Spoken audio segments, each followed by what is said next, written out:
Bonsoir. Une autre journée s'achève. Voici vos informations de ce mercredi 3 mars 2010.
Plusieurs semaines après le séisme ayant ravagé Haïti, les répercussions de la crise se font toujours sentir jusque chez nous, au Canada.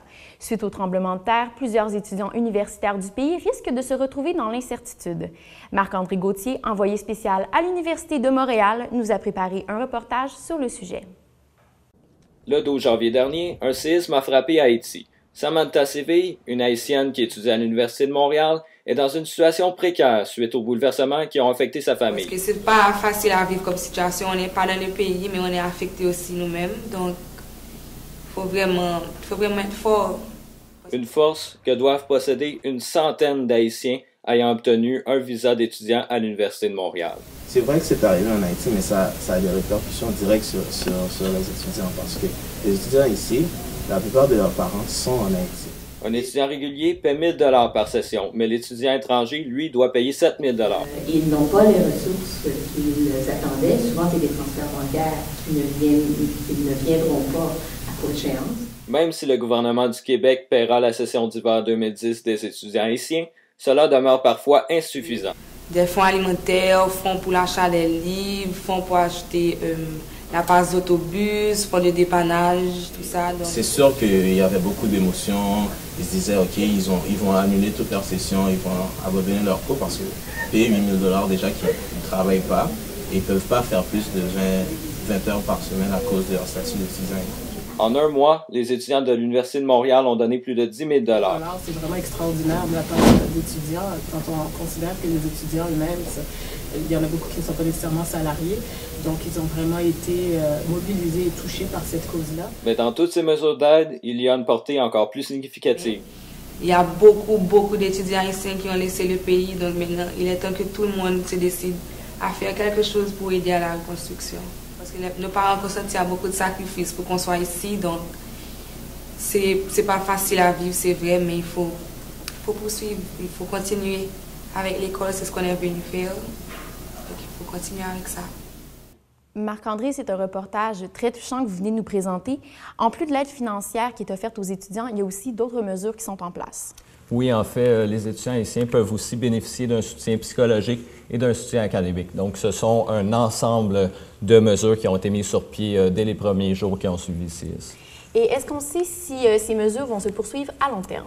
Eh bien, pour l'instant, ça ne vise que le trimestre d'hiver 2010. Donc, au-delà de ça, ça reste à voir. Tout dépendra évidemment de la générosité des donateurs. Et on espère que cette générosité-là va se poursuivre parce que malheureusement, le combat des Haïtiens n'est pas encore terminé. Merci beaucoup, Marc-André. Exactement. Merci à vous. Bonne soirée. Bonne soirée.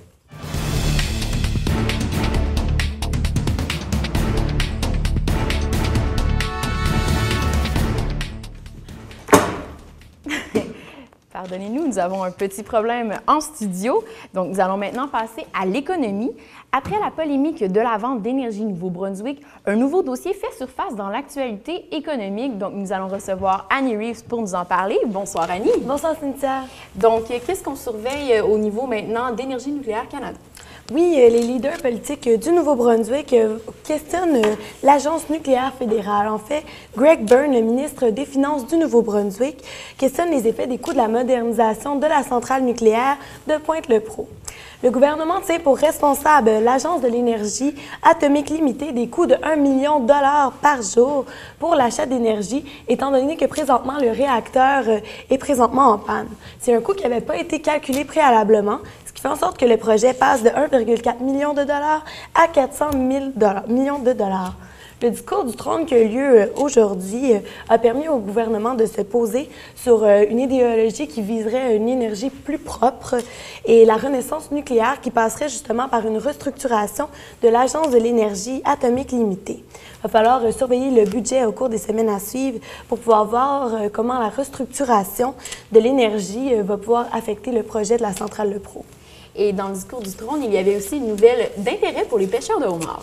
Oui, effectivement, l'Union des pêcheurs maritimes qui prépare sa saison de pêche pour le mois de mai va pouvoir voir comment le programme d'aide va pouvoir les aider. Ils veulent effectivement que la ministre Gail Shea de la conservation des pêcheries et des océans libère 6 à 7 millions de dollars des 15 millions de dollars qui avaient originellement été procurés pour venir en aide à court terme aux pêcheurs. Et ils avaient initialement refusé ce surplus et veulent maintenant qu'on leur vienne en aide afin de contrer cette crise économique. Et rapidement, le prix du baril de pétrole augmente à combien ce soir? À ce soir, une augmentation vers 80 $ l'unité. Merci beaucoup, Annie. Bonne Merci, soirée. Cynthia, à vous aussi.